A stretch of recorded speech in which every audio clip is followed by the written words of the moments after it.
Yes, sir. It is I, your boy from Bed-Stuy, and I greatly appreciate everybody tuning in for Don't F Up the Crime Scene, where me, special guests, will tune in and talk about our experiences on crime scenes and how to mess up the case. All right? So sit back and enjoy and holler back at your boy. Holla. What up, y'all? It is I, your boy from Bed-Stuy, coming again, episode 62 for Don't Fuck Up the Crime Scene, and you can always reach us at Big Time Speakers, LLC, KDHurst.com, and you can always reach us at, again, don'tfuckupthecrimescene.com. So, let's get our sponsor out the way, episode 62, season 3. LATI, Law Enforcement Training Institute. If you want 3 levels of training, it's 40 hours a week, 3 levels of training. That is going to be a professional, advanced, and expert level. Been doing it since 1990. Full certification. You can always contact Renee. It'll be at 573-882-6021. That's 573-882-6021. And extension .missouri.edu. All right? That's animal cruelty training. And we're a big family. Come on, join us. So, got my guest. I got him. He just finished working out. He's about to come on the show real quick. Richard Courtney, been known him for a while. He is a great guy. And I miss seeing him. We hung out a few times. Aurora, I think it was. All right, bio. He started started out doing fostering, based nonprofit, helped run a local organization, worked directly with county shelters and communities focused on pit bull type of dogs. His title is Senior Pet Safety Investigator. I'm going to get into that because I want to know what that's all about. He's been doing this for about 14 years, and his project's going to be community canine projects. Okay, he has certification CTC and his CPDT. Worked and trained for shelter dogs. Richard, welcome to the show. Hey, thanks, brother. Glad to be here, man. All right. We're going to go with like easy 8s and everything like that. What you been up to outside of seeing the world, all that good stuff? Yeah, just living, man. Living and working, trying to get out there and volunteer as much as I can. But, after COVID kind of put a damper on everything. So just trying to get back. We had to go online. Yeah, we had to go online with everything. Are you still out there in Arizona somewhere? Still out here. Yeah, still out in Phoenix. I've been out here full time. Don't think I'm going to leave anytime soon. So. Yeah, I like it out there, but y'all got some serious heat, bro. I got some serious heat. Just like we say, it's a dry heat. Yeah, okay. All I know is I came out and I don't know how many years ago. This is way back. It was July. Lisa brought us out to Phoenix in July, and I used to be white as you. See what happened, right? And I'm waiting on mine. Get that permanent tan. I got you. Go darken up a little bit. Let's go over easy 8s. First time you come on, second time we're going to discussions. First time, it's always easy 8s. What's the best thing you like about your job? The investigating, obviously. I mean, investigating to me is problem solving, critical thinking. Right. You don't see the same thing twice. It keeps you on your toes. So I think that's the best thing I like about my job. Okay. And really being the voice of the associates and animals as well. Okay. Help all animals out. We go back to the investigating part a little bit later. Favorite book or movie? Man, movie. Let's see. I'm probably more of a movie guy. You know what? Book right now. Just read. I listened to David Goggins' book. Oh yeah. Finished his new one. Yeah, that's the bad motherfucker there, boy. I tell you. You want to get pumped up right there. That's the last book I read. So I don't know if it's my favorite, but right now that's the one that's got me. Yeah. He's no joke. He's intense, bro. He's intense. Yeah. I give it to him. He's like, I mean, I think he says motherfucker more than Samuel L. Jackson in movies. Yeah, he's got to be up there.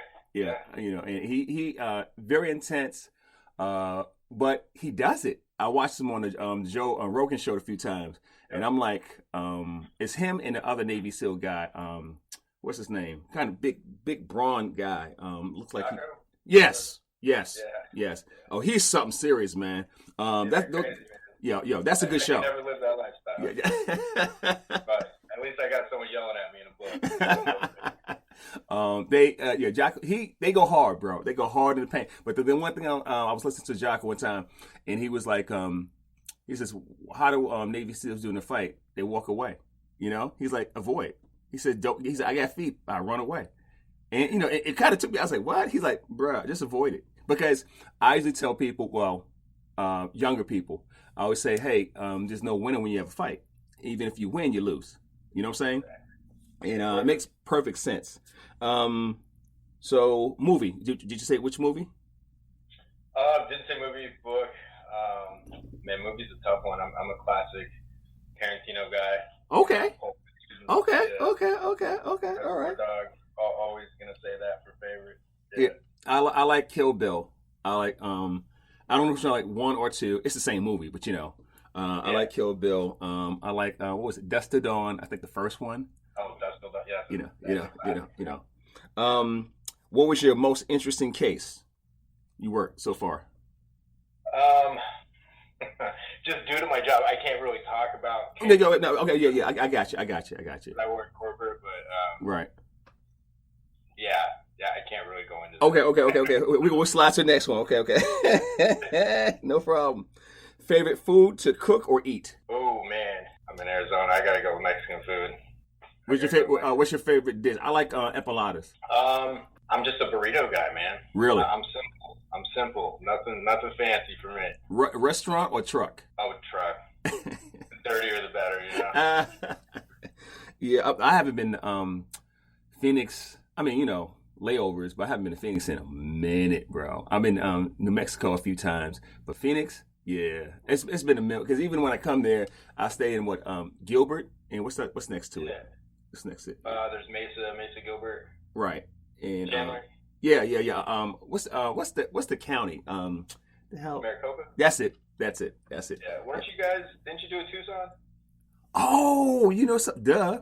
Yeah. We did Tucson. I forgot all about Tucson. It was a minute ago. It's in there. Tucson. And we went to what's it? Nogales, Mexico. It's like right really? Yeah. Oh yeah. Go right over the border, man. Stop playing. Don't act like you don't know. Yeah. We didn't get in no trouble. You got no trouble. Just go over there. It's about a. Yeah. Because we was in Pima County. Yep. Yeah. Out in Tucson. Yep. Yeah. That big shelter. Have you been to that thing? Have you seen that thing? I haven't. I actually have not been, man. I have not been. It's like Jurassic Park, bro. It's huge. Yeah. It's huge. I used to. I think I've been to the old one, and that was garbage. So good for them.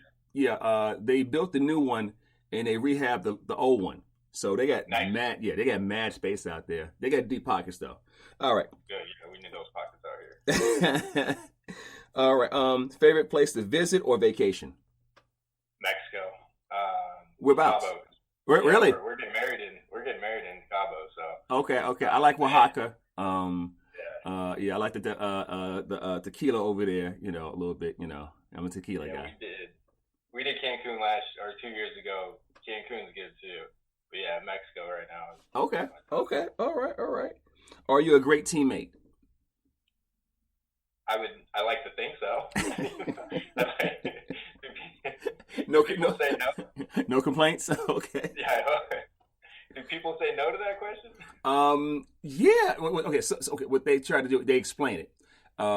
If you're a leader or a boss, sometimes you won't be perceived as a great, you know, because you have to crack the whip, get everybody in line, so it doesn't come off like that. Like me, I wouldn't say I'm a great teammate. I just wouldn't. I'm a when we have to do something like that, I'm a very good leader on how to get because my thing is, me, incident command. Okay, what's in charge? Where do you want me to go? Stuff like that. I'm like chop.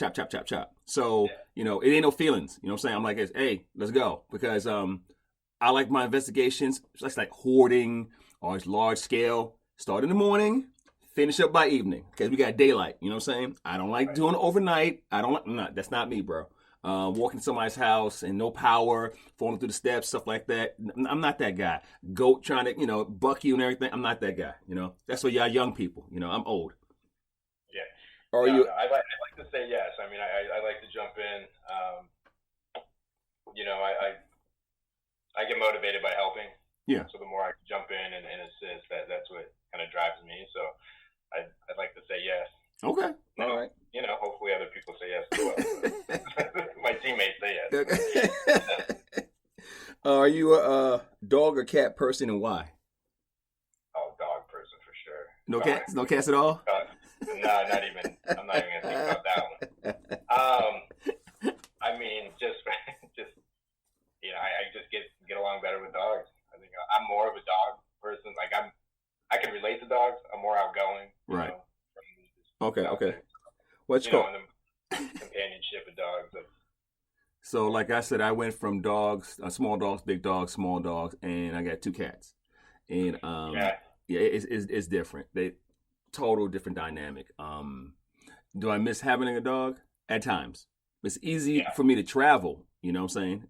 You know, because I'm in cats, that boat. yeah, cats you don't really need nothing. Put an automatic feeder down there and have two little boxes. They figure it out. They're like this. Yeah, I'm good. You know. Plus, they put their middle paw up like fuck you. I'm out anyway. And you're like whatever. Sometimes you don't even know. You don't even see the cat. You yeah. know.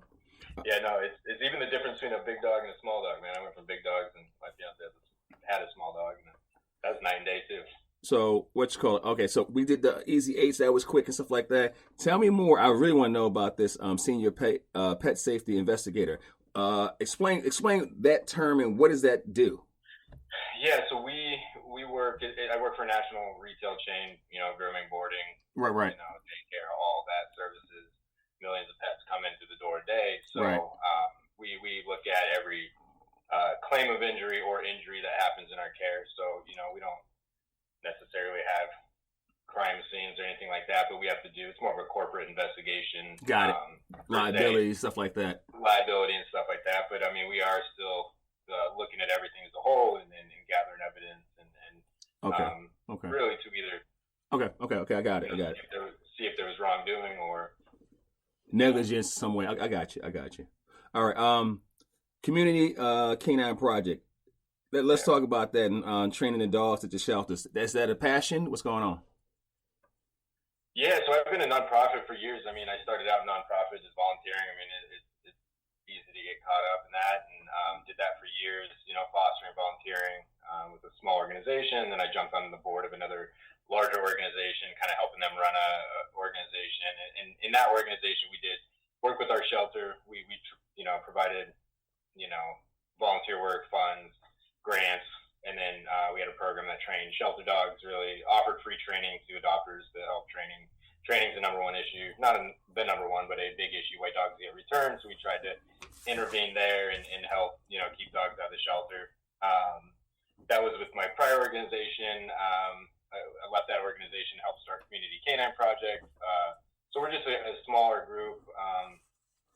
I was going hard in the paint, like you said, in the last organization burning out. So this organization kind of, not doing as much, but still got a tight knit group of volunteers. But we're out there just trying to assist with the shelter, really just providing funds, providing volunteer work to our county shelters. You work in the shelter atmosphere, county shelters and government shelters probably need the most help. So, like you said, why do you think? And I'm glad you brought a few things up so we can tackle this. This is awesome. What, like, the number one reason why people return a dog? Is it that they can't afford a dog, behavior, combination, or they wasn't a good fit with the dog? I love this topic. I do love this topic just because, I mean, one, there's so many variables, right? But two, I think when people go to a county shelter, humane societies have not a long time with these dogs, but they have a lot more resources to really vet these dogs and understand their personalities. I think county shelters, and you got hundreds and hundreds of dogs that are coming in and going out. There's a lot less hands and time on dogs. So really adopters are coming in and they may adopt a dog off one look in a kennel. They don't know anything about this dog. There's more notes in the system. They get that dog home and it's not exactly what they thought, and then there's behavior issues, right? There could be behavior issues. There could be medical issues that, when someone goes to the shelter and they want to adopt a dog and they get a dog home and it's $5,000 worth of medical, maybe that just doesn't fit in their lifestyle. And it's caused a return. I think we put a lot of pressure on adopters that once they take that dog out of the kennel, you've done everything and you stuck with that dog for life. But I think there's a lot of variables that go into that, and a lot of things that it may not be the right fit. It may not be expecting that expense or that dog. You know, like I'm writing as we talk. You know, I think about the adoption period. How long did it go to foster care? How long it's been in the shelter? Because the shelter, and no disrespect to jails and stuff like that, I'm making an analogy. It's, you know, depending on how nice the shelter it is, it's like boot camp jail, you know, depending on what's going on. And then you have a myriad of people who come in there who just clean. You have volunteers who actually walk, you know, and you have officers bringing them in, you know what I'm saying? So it's like this big industrial like track, you know what I'm saying? And then you got to like, okay, what do you do with the animals that was there too long? Or are they unadoptable? You know what I'm saying? Yeah. So, you know, it's all that, you know? Yeah, there's so many factors. The shelters there's so many moving parts. You know, some shelters have great programs in place to avoid, you know, deterioration, and some have protocols for deterioration, great foster programs, and some just don't have resources. So yeah, I've seen it like depending on where, like the South versus the North, because I'm up in DC area now. Seems like it really just depends on the county in the area. If it's an affluent, you know, neighborhood, they have more money. Okay, so their resources. Everybody has a corunda bed that's not chewed up yet. You know, everything has a conch toy. It's not chewed up yet. You know what I'm saying? And then you go other places. It's just floor. You know, they don't get a blanket, or the animal's in there too long where it chews up the blanket, and then you have a problem with the, you know, medical right there. But I like that you brought up the medical and the resources. Like, as far as your what you do and stuff like that. What type of resources do you provide as far as the shelter and, you know, what you do? Yeah, for us, we provide a lot of enrichment. You know, time in kennel is always a big thing, and you know, deterioration. You know, Maricopa County is a huge county. We got a lot of dogs in our, you know, shelter system. So, you know, even if all volunteers are on hand walking dogs all day, there's still dogs that don't get out of their kennel every day. So wow. it's you know, what can you do for those dogs in the kennel at that time? So we provide a lot of resources in kennel enrichment, stuff like that. You know, that gets pricey. You know, trying to 800 dogs plus enrichment. So just provide resources there. You know, I seen a lot like some dogs are there too long. Not you guys, but who don't even approach the door anymore. But before, you know, they want to go out, they want to like, you know, like rah rah rah rah rah, but they just kind of like gave up, you know, and in the back, stuff like that. And because, you know, I teach a course shelter safety, because a lot of bad things happen, a lot of accidents happen at the shelters, stuff like that. How do you guys avoid that? You know what I'm saying? Because accidents happen. We have people not trained correctly. Yeah, so even volunteers in our group, I mean, I've done a lot of kind of hands-on training with volunteers as well. It's just, one, body language. Body language is always the biggest thing too, just recognizing body language. Probably the number one thing, if you know what it, now things can happen fast, right? You know, dog may be doing things, but I mean, 9 times out of 10, they're going to tell you something, and subtle cues, and there's small things that you can see to avoid disaster. Kennel, you know, pulling dogs out of kennels, redirection and kenneling, you know, when you're walking a dog down the hall and they're fence biting, things like that, there's things to avoid that. There's redirection bites. You know, leash training and really just body language are probably the 2 biggest things to keep yourself safe in a kennel atmosphere. And, you know, what tools do you have on you, things like that. Yeah. You know, I try to tell people it's a difference between working in the shelter and working outside the shelter with the officers. Because, you know, if you a kennel officer or, you know, a kennel attendant, you make that transition to come out to the road and be a field officer is an adjustment, you know, because inside everything's controlled, meaning the animal's inside. Versus when you go try to apprehend a dog inside versus outside, it is a total different animal, you know? Yeah. And you know, we have a common friend who had, you know, an incident happen where you were there, and I just was on the phone talking to him because I got to get a checklist, and I said, hey, I have to call him back, and dude, that was an intense incident, you know, and yeah, I can still feel it. You know, it's weird. Like I can still feel that incident now that you bring it. Like I get chills thinking about it because that's his life or death. Life or death. situation. It was life or death. And, Yeah. you know, these are animals at the end of the day, and you got to be safe out there. You have to be safe. I know, especially in the shelter and with big dogs, you know, it's you got to be safe, man. These are anything can happen at any time. I know we're trying to have fun, and it's volunteering, and it's out there, but man, and when you see something like that, you can't unsee it. You can't unsee it. And what we're talking about, guys, if you don't know, it was an incident that happened with a highly trained professional in behaviors, highly. And I think we talked about it on when I had him on.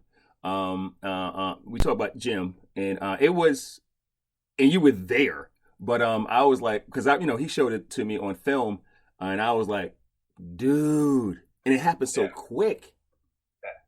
Exactly, and it happens so quick. And again, we talk about, you know, understanding body language and things like that. Even in that instance, you can know as much as anybody, and in that instant, things still happen. So, one, just that situational awareness after the fact, what to do, dude. And again, equipment. We know if you're wearing the right clothes, that can save your life. But I'm almost positive those Kevlar pants. You know, it saved his life. He says it. He says it all the time. Yeah. He brings that incident out, and he'll say, if it wasn't two-sided Kevlar pants, because the first side ripped, the dog tore through it, and I tell you, when I saw it, it's like you said, you have chills because you were there, dude, and I watched it several times. I'm like this. And I'm like, what happened? Just it was so quick, Yeah, and we would have been in a different situation. I would have been a triage, and again, like it's probably better to watch it on video because you can really break it down. In that moment, you're just reacting. You don't even know. Yeah. I think in that moment, I don't know what happened. Right. I'm just reacting. Like I don't, and it doesn't matter at that point what happened. Right. Right. Right. Now we're just, how do we all get out of here safe? Right. Because when I seen the dog and everything, I was like, okay. I said what type of dog it was. I was like, okay. And then, he was doing something like that, and it just, whap! I was like, oh. And dude, like I said, I'm happy he's alive. Okay. I'm happy you guys are all alive because that was a team. That was how you said. That was a team effort right there, bro. Yeah. I knew one thing that dog cannot leave that count. And when I brought the story up, we was in Indiana. We was in Indiana, or where were we? Aurora. I think we were, because I did 2 in Indiana, and then I think we did 1 in Aurora. Yeah. That was a good time. So with that being said, like, you focus on pit bull types of dogs, stuff like that? Is that a passion for that type of breed, or? Yeah. I mean, I had, when I started, I adopted one. I just went to the shelter to get a dog, and they actually tried to talk me out of it because of the breed. And, really? Yeah, that was 15 years ago, and it was like, I'm here to adopt this dog, and you're trying to talk me out of it? Like, damn, and then it clicked, like, man, these dogs really, like, there's something really wrong here. So that's how I got involved when I adopted my first dog, and ended up fostering one, failed with that one a year later, and then I got a dog from HSUS, the 367. Oh, really? Really? Big bus. Yeah. Yeah, okay. Or no, wait. No, I got a dog from Spindletop. Okay. That hoarding case in Texas. This was years ago, so I forgot. But yeah, so I had 3 dogs. All of them passed last year, though. So really, yeah, I'm dogless now. So yeah, it's always been a passion. And then our shelters are just full of that type of dog. So whether or not you intend to work with that dog, you're 90% working with that breed of dog in the shelter system here. So always been a passion. You brought up the 367. We had 12 of those dogs when I was working in. Sorry. We had 12 outside the 367 when they did the unilateral bust all over. Mm-hmm.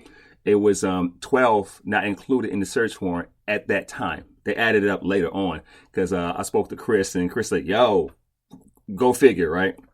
There was a lot of moving parts. I think it was Florida, Georgia, Mississippi. It was a lot. It was a lot, because we had one guy we had bust in 2007 or 8, and then this went down. I don't know when this went down, man. But dude, this it was the only time that I had a what they say is a game dog was aggressive towards humans.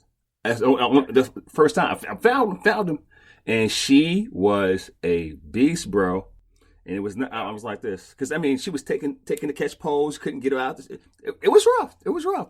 And that's the one dog I talk about that got past me and bit down on my femoral artery. And only thing is she had smooth teeth, chewing on the chain. And if she didn't, bro, I wouldn't be here, bro. Because she got me. She got me. You know. You need those Kevlar pants, man. Yeah, we actually went. I was very green in the volunteer, and I didn't really know much. And they called, and we actually went out to Florida. So we helped their emergency shelter out there for the HSUS. Okay. And we saw all those dogs. That got me introduced to field work really quick, and I fell in love with it, man. I fell in love with those dogs. Yeah. The atmosphere being in an emergency shelter, 12-hour days. That's long because you got to exercise and you got to get them out, stuff like that, and you got to keep them separate, like that. Yeah, it's tough, but yeah, that was kind of my first introduction to field work and stuff like that. I fell in love with it. So I think I deployed one time. I used to send my guys to deploy all the time. I stay in because I'm like, that's some hard work, man. That's some long days. Long days. You're out there for at least a week at minimum. We were in, I think, Jacksonville, and it was so humid. We would just be wringing our shirt. We'd be covered in sweat. Nah. Swipe left. Nah, bro. Yeah. That's swipe left. But what's called? Do you think we got a few more minutes? Do you think this that type of dog is stereotyped, or you think because I've seen several throughout my career, if not thousands of them. I would say 85 to 87%, fine. I mean, just fine. Fine with other animals. I mean, just fine. But you got that 11 to 15% going. But I think that could be any other dog. You know what I'm saying? I was just going to say that. It's really hard to tell, right? Like, do they, are they bred for a certain thing? Yes. But does that mean 100%? No. Right. I've seen hundreds and hundreds and hundreds of those dogs, a high percentage of them be rehabilitated and go into loving homes. And some of them are living with dogs too, which blows my mind, sometimes. But again, it's really hard to say, is it just based on that situation, or is it just like any dog in the shelter? We get dogs in the shelter that are just, you don't know where they come from, and they got issues too. So I always try to say, get the dogs out if possible, as soon as possible, because they have to in the shelter to go kennel crazy, and once they start spinning, you have a problem. Can it be reversed and stopped and stuff like that? Possibly, but you have, like you said, resources, good training, good training, and the one thing I try to tell people is when you have high value pet treats or something like that, right? It's this whole big thing that everybody's talking about. But I've seen some dogs fall in love with one person at the shelter, and only that person. Other people can't get it out. And I try to tell, I say, hey, you might want to have a few people handle this animal, because that person, person quits, so like that. What do? Yeah, and that's tough too, because even if you start bonding with the dog, and the dog only bonds to you, and then the doctor comes in, they don't see it, and they get kind of discouraged that the dog doesn't like them. But there is devil's advocate that showing the adopter that, hey, look what this dog has done with me. This is in your future if you just spend time with this dog. Right.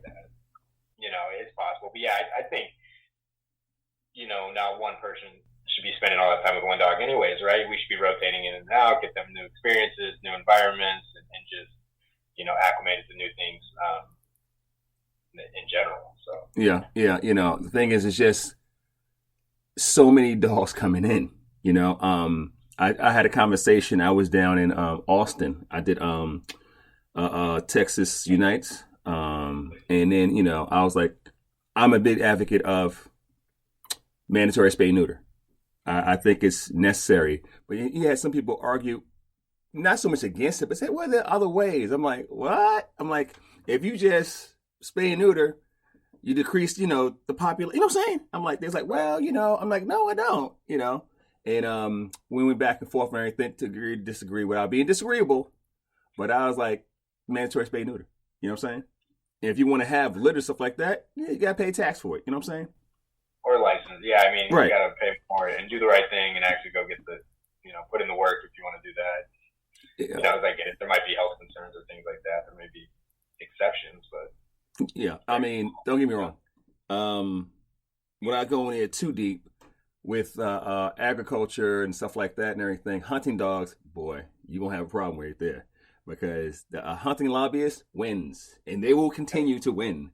You can't even argue with them, you know.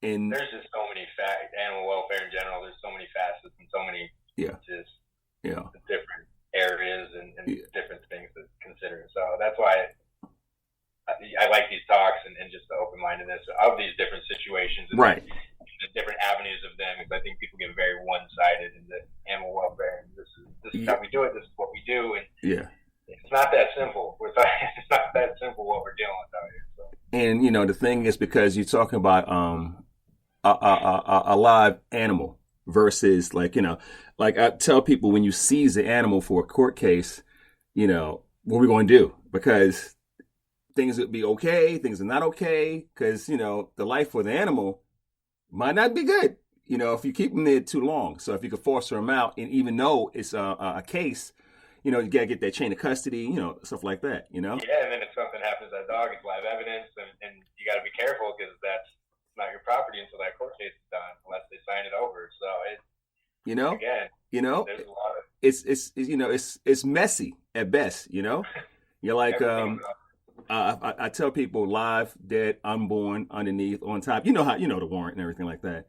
Yeah. And because if you don't include unborn, and if it's pregnant already, when it drops, those ain't they're not part of the evidence. They go home with the abuser or whoever the owner is. Yeah. And I'm like, we try to school everybody. It's just, some people are hard headed. You know what I'm saying? Very stuck in their ways. But these conversations are important. To just talk about it all. There's so much into it. Listen, man, I appreciate you getting 30 minutes out of your time. I appreciate you. Look like you're still fit. Look like you're working out a little bit. I'm trying, man. I'm trying. COVID got me a little bit. So. Oh, did it really? Did it get you this year or last year? Last year. Well, I was just lazy. Okay. No, I think whatever I had, I don't know if I even had it. I think I did the initial first strand when it first came out. I had chills, it was like sweat, stuff like that. It was like, but it was like a day and a half. And then I was like, kind of okay. But it was like horrible, bruh. And this was back in 2020. I was like, oh, damn, what happened, But now I'm like, please. Like, you can spray it on me, just joking. I'm like, just shake it off, you know what I'm saying? I got it, yeah. All right, brother. This is episode 62. Don't Fuck Up Crime Scene. Had Rich Courtney on. I appreciate you coming on, man. Holla at me anytime.